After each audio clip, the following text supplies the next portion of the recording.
Hello? Bro, it's already been 3 months now. Can you please return the money I lent to you when you were buying your phone? Okay, because I really need that money. Okay. Well, that was my friend Srishti. You know, my dad often said that when you lend money to a friend, you either lose the money or the friend.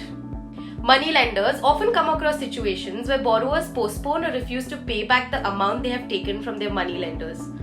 This is when the borrowed asset turns into a non-performing asset or NPA.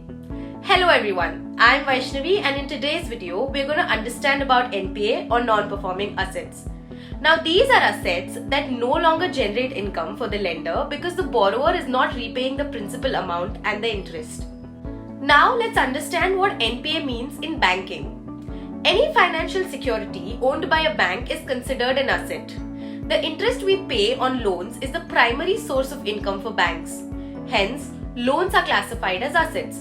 So, when borrowers cannot repay the amount, these assets are coined as non-performing assets because they are not generating any income for the bank.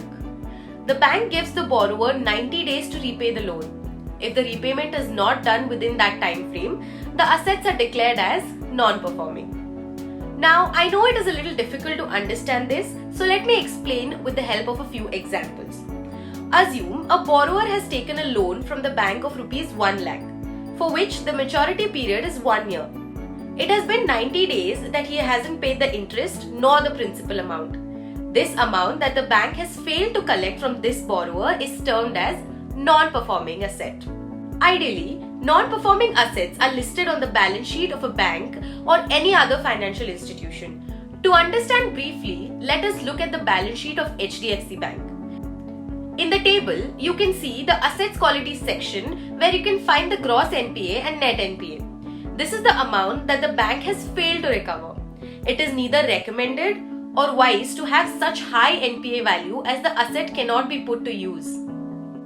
Now let us talk about types of NPA. There are 3 types of NPA: substandard assets, doubtful assets and loss assets.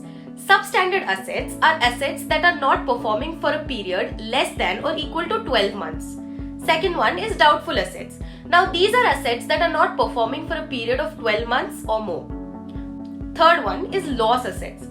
These assets are regarded as uncollectible as they have very little or no monetary value. Although they might have some recovery value, they are no longer considered assets of the bank. Now let us find out how NPA impacts the banks and the borrowers. Let me explain the impact of NPA to you from 2 different perspectives. First one on the banks. Due to higher NPA rates, bank will suffer significant revenue losses that will potentially affect their brand image. Also, due to insufficient funds, banks will have to increase the interest rates on loans to maintain their profit margin. Second one on the borrowers. Bank will be suspicious in sanctioning loans to a borrower whose accounts are already under NPA. It will greatly have a negative impact on the brand image of the borrowers. Even in NPA, there are 2 types: gross NPA and net NPA. Let's find out how gross NPA is different from net NPA. It is mandatory for banks to display their NPAs on their balance sheet.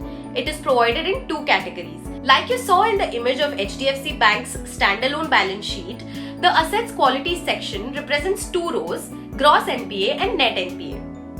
These are 2 matrices that represent the value of the non-performing assets in a bank. Gross NPA or GNPA denotes the total of the loan assets that haven't been repaid by the borrowers within the 90-day period, whereas net NPA or NNPA is the amount remaining after deducting the doubtful and unpaid debts from the GNPA. It is the actual loss suffered by the bank. For better understanding, take a look at this table. Gross NPA, that is GNPA, denotes the total of all the loan assets that haven't been repaid by the borrowers, while net NPA or NNPA is the amount remaining after deducting doubtful debts and unpaid debts from the GNPA.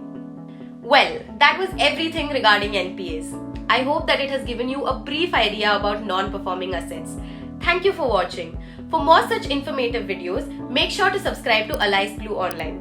This is Vaishnavi signing off. I will see you in the next video. Investment in securities markets are subject to market risks. Read all the related documents carefully before investing.